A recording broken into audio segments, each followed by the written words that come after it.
यथार्थ लर्निंग के online platform पे आपका स्वागत है। आज हम लोग लेसन एक है भूगोल का, वायुमंडल, एटमॉस्फेयर का, जो कि हम लोग उसी के पार्ट हैं। और एग्जाम में ये इससे क्वेश्चन तो पूछे ही जाते हैं। वैसे भी हमारी जिम्मेदारी बनती है कि हम अपने वायुमंडल को समझें, ताकि आने वाले एग्जाम के साथ साथ अपनी जिम्मेदारी भी हम लोग इसके प्रति निभा सके। तो वायुमंडल में होता क्या है कि वायुमंडल उसे कहते हैं, किसे कहते हैं वायुमंडल, एग्जाम में पूछे जाते हैं कि वायुमंडल किसे कहते हैं। तो इस तरह नहीं पूछा जाएगा, मतलब अगर मेन सुन्स देते हैं तो उसमें पूछा जा सकता है, वो भी पूरा डिटेल आता है, ये एक लाइन का नहीं, बात वही है। तो वायुमंडल किसे कहते हैं, तो वायुमंडल क्या है? वायु जो आपके पृथ्वी के चारों ओर पूरा डिस्टेंस है ना, पृथ्वी डिस्टेंस से पृथ्वी के अंदर ही वायुमंडल के पूरे भाग में, इस एटमॉस्फेयर में पूरा घुला मिला है। हवा है ना वायुमंडल, पृथ्वी के अंदर वायु भरा है। तो कौन कौन से वायु भरे हैं? तो पृथ्वी के अंदर बहुत से गैसें हैं। कौन कौन से हैं? आपका सबसे ज्यादा है नाइट्रोजन। नाइट्रोजन कितना है ये पूछे जाते हैं, कितना कितना है? 78.8। उसके बाद क्या है? ऑक्सीजन, जो कि अगर नाइट्रोजन अगर ना मिला तो क्या होगा? एक तो पेड़ पौधे इसी के जरिए अपना प्रोटीन लेते हैं ताकि भोजन वोजन का कार्यक्रम हो। इसके बाद अगर ये आग कहीं लग गया तो बुझेगा नहीं अगर नाइट्रोजन ना हो तो। इसी के कारण हम क्या कर सकते हैं, कोई भी चीज, जो भी, जितने भी हम लोग एक एक वस्तुओं को देख सकते हैं या फिर हवा को, मेघों को महसूस कर सकते हैं, इसमें बहुत बड़ा रोल है। और सोच सकते हैं पृथ्वी के इतने टोटल हवा में, वायुमंडल में जितने हैं, सबसे अधिक भाग इसी का है। इसके बाद है ऑक्सीजन। ऑक्सीजन का कितना है? ऑक्सीजन का दो दो कलर में लिखा जा रहा है ताकि अच्छा दिखे। ऑक्सीजन है 20.95। इससे घबरा मत जाइएगा आप लोग। तो ऑक्सीजन क्या है? मतलब 21% इसको कह दीजिए। ऑक्सीजन क्या है? फ्यूल का काम करता है। अगर ये ना रहे तो हवा, मतलब आग जलाना मुश्किल हो जाएगा। इसके अलावा ये पृथ्वी के ऑक्सीजन पे ही तो सब कुछ निर्भर है। जीवन एक दिन संभव नहीं है अगर ऑक्सीजन ना हो तो। इसके बाद आपका है ऑक्सीजन के अलावा कार्बन डाइऑक्साइड भी है, हीलियम हीलियम भी है, आर्गन भी है, क्रिप्टॉन भी है, जेनान भी है, मेथेन भी है। ये सभी गैसें हैं। और इन सब को मिला दिया जाए तो 100% बनता है इस पूरे वातावरण में ये फैले हुए हैं। और जब ये फैल जाते हैं और मिक्स हो जाते हैं तो उसी को हम बोलते हैं वायुमंडल।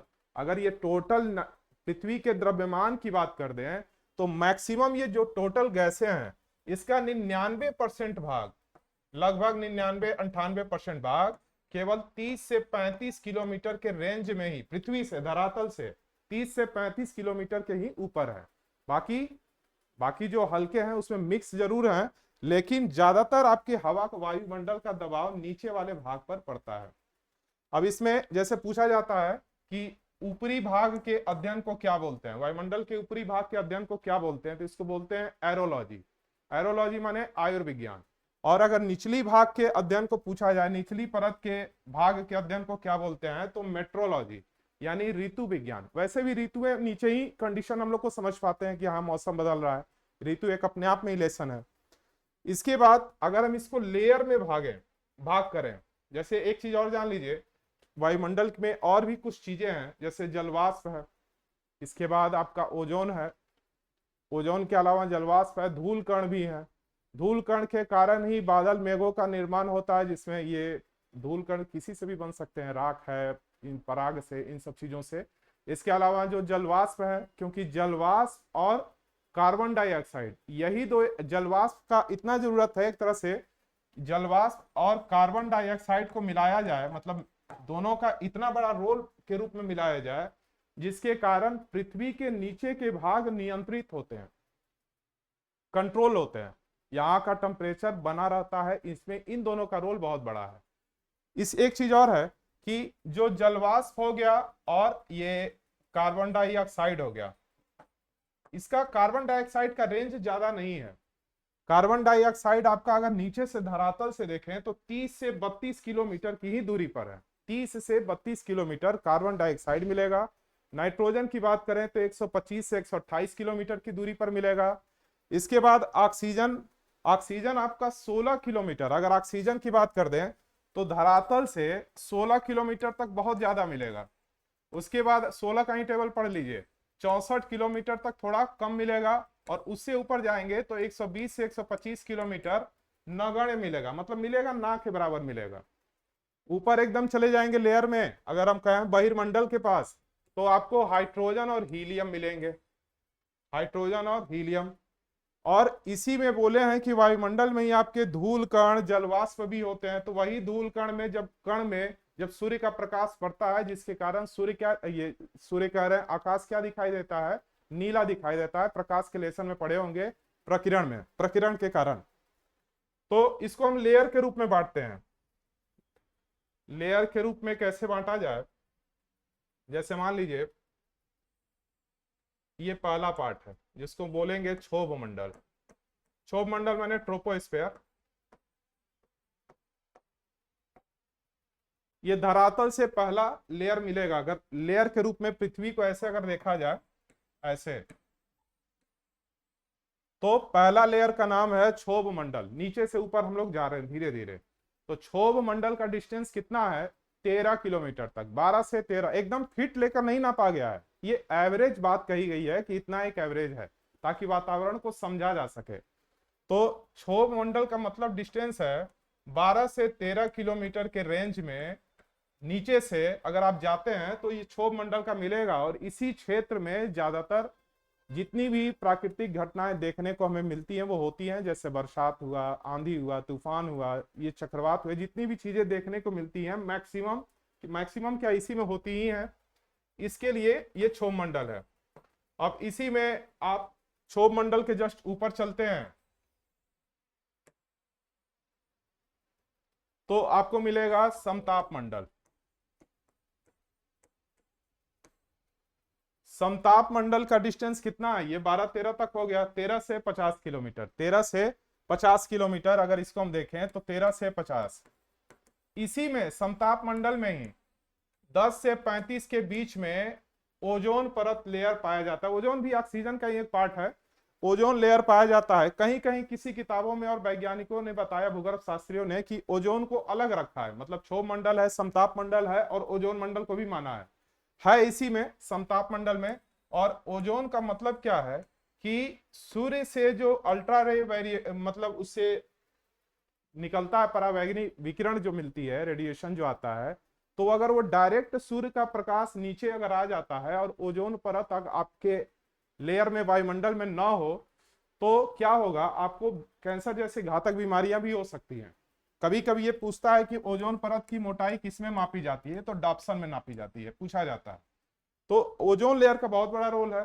तो ओजोन में कहीं कहीं हम लोग प्रदूषण के कारण छिद्र हो गया, जिसके कारण इसके प्रकाश नीचे भी चले आते हैं। और वो छिद्र क्यों हुआ है, उसमें सबसे बड़ा रोल है सीएफसी का। क्लोरीन का पार्ट है, लेकिन इसको समझिए, क्लोरोफ्लोरोकार्बन। ये क्या होता है, घर घर जो हम लोग एसी, फ्रिज, ये फोटोकॉपी मशीन, इस तरह की चीजें जो इस्तेमाल करते हैं, इससे बहुत ज्यादा इसको इफेक्ट पड़ता है। क्लोरोफ्लोरोकार्बन इसको इफेक्ट करता है, जिसके कारण इसमें जगह जगह छिद्र हो गया है, जिसके कारण घातक सूर्य के वो अल्ट्रा वेरिएशन, ये रेडिएशन जो इफेक्ट करते हैं, परावैंगनी किरणें, जो मनुष्य को बहुत बड़ी बीमारियां देने में सक्षम है, वो आ सकती हैं, आती ही हैं, कर ही रहे हैं हम लोग। कार्बन की मात्रा धीरे धीरे बढ़ाते गए हैं। तो हम लोग क्या पढ़े, क्षोभ मंडल, उसके ऊपर समताप। इसके बाद हम लोग आएंगे मध्य मंडल। मध्य मंडल, मध्य मंडल का डिस्टेंस कितना है, तो 50 से 80 किलोमीटर। अब किसी किताब में 79 आप देखेंगे, एटलस में भी कई जगह दिया है 79, 76, तो एवरेज बोला जा रहा है, बार बार बोल रहे हैं। तो 50 से 80 किलोमीटर ये डिस्टेंस है, किसका है, ये मध्य मंडल का। इसमें कौन सी घटनाएं घटती हैं, तो मध्य मंडल में जितनी भी आप मध्य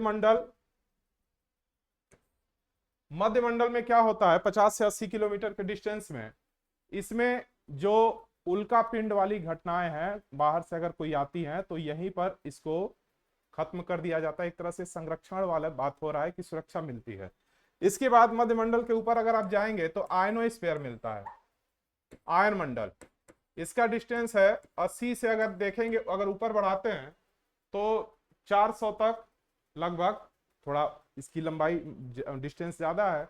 इसमें क्या होता है, जो हम लोग जितने भी दूर संचार और ये सारी चीजें हैं, टीवी का, फ्रिज का नेटवर्क लेते हैं, ये सब सैटेलाइट वाली व्यवस्था आयनोस्फीयर में होता है। और उसके ऊपर चले जाएंगे 640 से ऊपर मैक्सिमम है, 1000 से ऊपर भी है, इसको बोलते हैं बहिर्मंडल। लास्ट वाला बहिर्मंडल, इसी में कभी कभी अरोरा वाली कांड देखने को मिलती है। ये क्या है, जैसे सूर्य के प्रकाश, इसमें कभी कभी आप देखे भी होंगे कि सूर्य का जो प्रकाश देता है उसमें ऐसे आपको देखे होंगे गैसें निकलती हैं। तो वही गैसें जब इस लेयर में आती हैं तो ये घटनाएं कहाँ क्षेत्र में देखी जाती हैं, खास करके उत्तरी अटलांटिक क्षेत्र में देखी जाती हैं, जहां ठंडा का मौसम होता है। उस समय अरोरा वाला कांड देखने को मिलता है। उसमें क्या होता है कि बादल क्या होंगे आपको कई कलर के, अब जिससे मिलेंगे, हाइड्रोजन से मिले, हीलियम से मिले, किससे मिले, उसी के कलर के हिसाब से कभी हरा, कभी पीला, कभी लाल, इस तरह की चीजें दिखाई देती हैं। ओवरऑल देखिए, वायुमंडल जो है हम लोग का कई गैसों का मिश्रण है। अगर सभी गैसों को मिला दें, nitrogen, hydrogen, helium, argon, krypton, xenon, सबको, मेथेन को, तो मिल करके एक पूरा वायुमंडल तैयार होता है। जब ये क्षोभ मंडल की बात अगर करें, खास करके क्षोभ मंडल में ही आप जो 0 से 13 किलोमीटर गए हैं, चूंकि यहाँ वायु का प्रेशर ज्यादा होता है, इसीलिए इसके जस्ट ऊपर समताप मंडल में हवाई जहाज उड़ाने के लिए बेहतर कंडीशन माना जाता है। क्षोभ के जस्ट ऊपर समताप मंडल में, क्योंकि वहां उतना वायु का दबाव नहीं रहता है, सुरक्षा के लिहाज से बेहतर होता है। तो हम लोग की इसमें क्या रोल है कि एग्जाम की दृष्टि से तो है ही, हमें क्या करना चाहिए कि कार्बन की मात्रा जो बढ़ती जा रही है, कार्बन की मात्रा क्यों बढ़ती जा रही है, कार्बन की मात्रा इसलिए बढ़ती जा रही है क्योंकि तरह तरह के प्रदूषण हो रहे हैं। अभी तो सीएफसी का बताएं कि ओजोन लेयर में नुकसान हो रहा है। इसके अलावा हम लोग वृक्ष को बहुत तेजी से काट रहे हैं, इंडस्ट्रियों को बढ़ा रहे हैं, नदियों को सीमित करते जा रहे हैं, कई प्रकार के फ्यूल का इस्तेमाल हो रहा है, इतनी वाहन हो रही है, घर घर इतने इतने वाहन है, जो कि प्रदूषण का बहुत बड़ा कारण है। तो इसी के लिए धीरे धीरे सरकार ग्लोबल रूप में हो या भारत सरकार हो, हर सरकार इस पे छोटा छोटा कदम उठाने का प्रयास तो कर रही है, लेकिन अभी भी वो सक्षम उतने ढंग से नहीं हो पा रही है। मतलब कहने का अर्थ है अभी बहुत जरूरत है। कारण देखिए,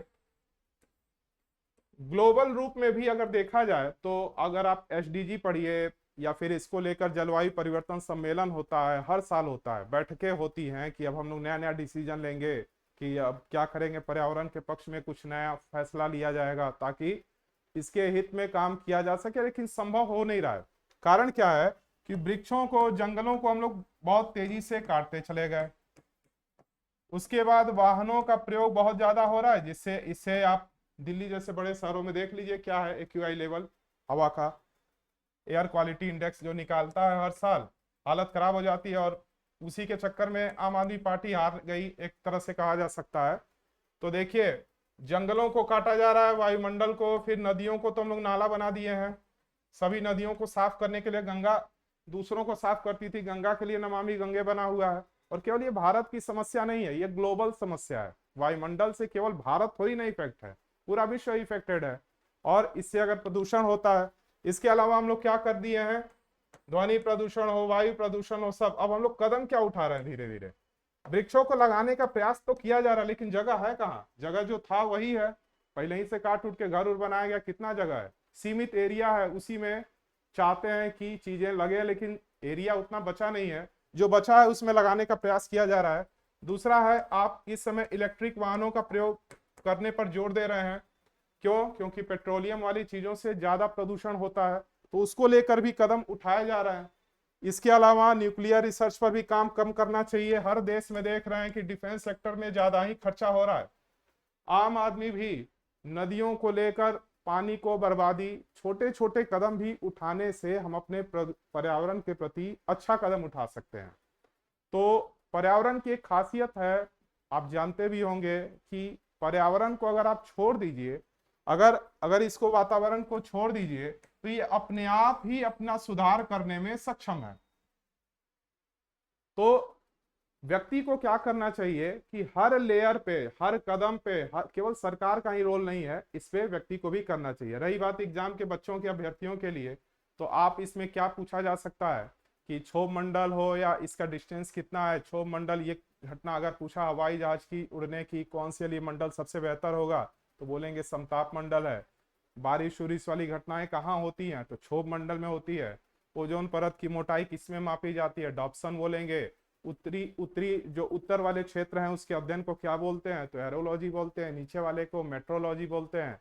वायुमंडल में कौन कौन सी गैसें हैं? तो नाइट्रोजन है, 78, ऑक्सीजन, ये जितनी क्वांटिटी है इसको देखेंगे। नाइट्रोजन अगर ना रहा तो क्या होगा? तो नाइट्रोजन ना रहा तो पेड़ पौधे जो है अपना खाना बनाने में, चूंकि प्रोटीन उससे लेते ही हैं, हवा लग, ये आग जलने में अगर कहीं आग लग गया तो बुझना मुश्किल हो जाएगा।